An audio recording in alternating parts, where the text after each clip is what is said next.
महाराष्ट्रामध्ये ना लवकरच एक असा जबरदस्त एक्सप्रेसवे येऊ शकतो जो प्रवासाची सगळी गणितच बदलून टाकेल. चला तर मग पाहूया हा प्रकल्प महाराष्ट्राचा चेहरामोहरा कसा बदलू शकतो.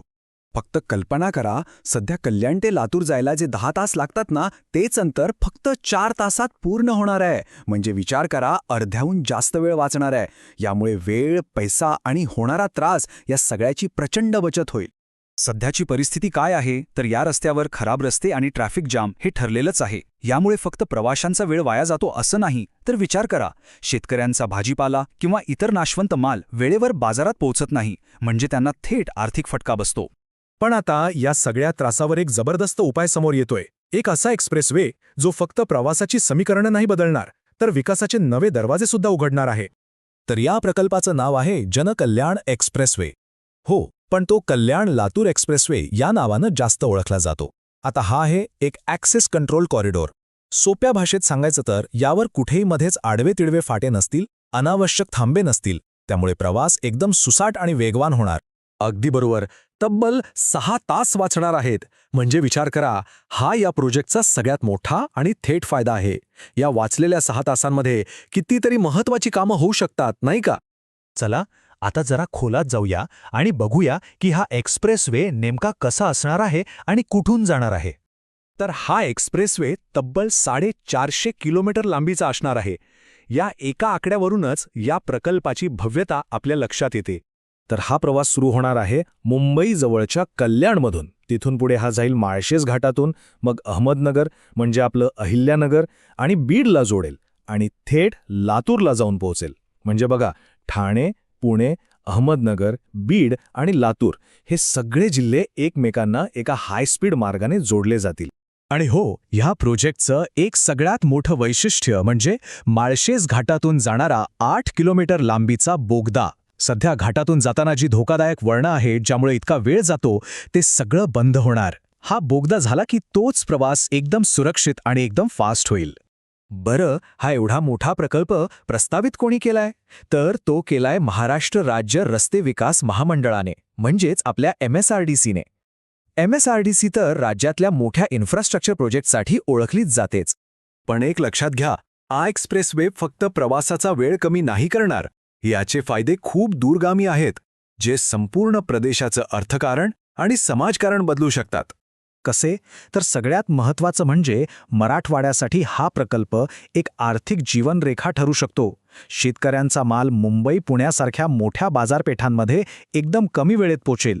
स्थानिक उद्योगांना चालना मिळेल आणि अर्थातच सगळ्यांसाठी प्रवास अधिक सुरक्षित, सोयीस्कर आणि विश्वासार्ह होईल. आणि अजून एक महत्त्वाची गोष्ट म्हणजे हा काही एकटा प्रकल्प नाहीये. तो विरार अलिबाग मल्टीमोडल कॉरिडॉर आणि अटल सेतू यांसारख्या इतर मोठ्या प्रकल्पांनाही जोडला जाणार आहे. म्हणजे महाराष्ट्रात पायाभूत सुविधांचं एक मोठं जाळं विणलं जातंय आणि हा त्याचाच एक महत्त्वाचा भाग आहे. चला आता जरा प्रॅक्टिकल गोष्टींबद्दल बोलूया. म्हणजे याला खर्च किती येणार आहे, सध्या याचं काम कुठपर्यंत आलंय आणि याच्यासमोर आव्हानं तरी काय असू शकतात. तर खर्चाचे आकडे थोडे वेगवेगळे आहेत. राज्य सरकारच्या घोषणेनुसार साधारण 36,000 कोटी, तर MSRDCच्या अंदाजानुसार हा आकडा 50,000 कोटींपर्यंत जाऊ शकतो. म्हणजे काही असो, हा एक प्रचंड मोठा आणि महागडा प्रकल्प आहे, हे नक्की. अर्थात एवढा मोठा प्रकल्प उभा करणं म्हणजे काही सोपं काम नाही. विशेषतः भारतात अशा मोठ्या प्रकल्पांना काही नेहमीच्याच आव्हानांना तोंड द्यावं लागतं.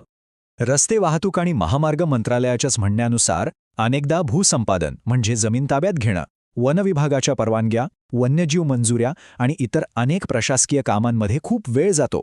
त्यामुळे प्रकल्पांना उशीर होतो आणि ही आव्हानं या प्रकल्पाच्या समोरही उभी राहू शकतात.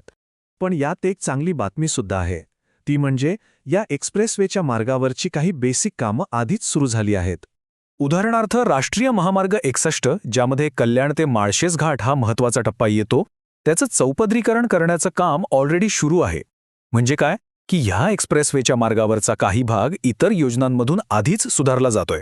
याचा फायदा भविष्यात एक्सप्रेसवेच्या कामाला गती देण्यासाठी नक्कीच होईल. तर मग आता पुढे काय? सध्याची स्थिती अशी आहे की MSRDCने आपला प्रस्ताव सरकारकडे सादर केला आहे. आता फक्त राज्य सरकारच्या अंतिम मंजुरीची वाट पाहिली जात आहे.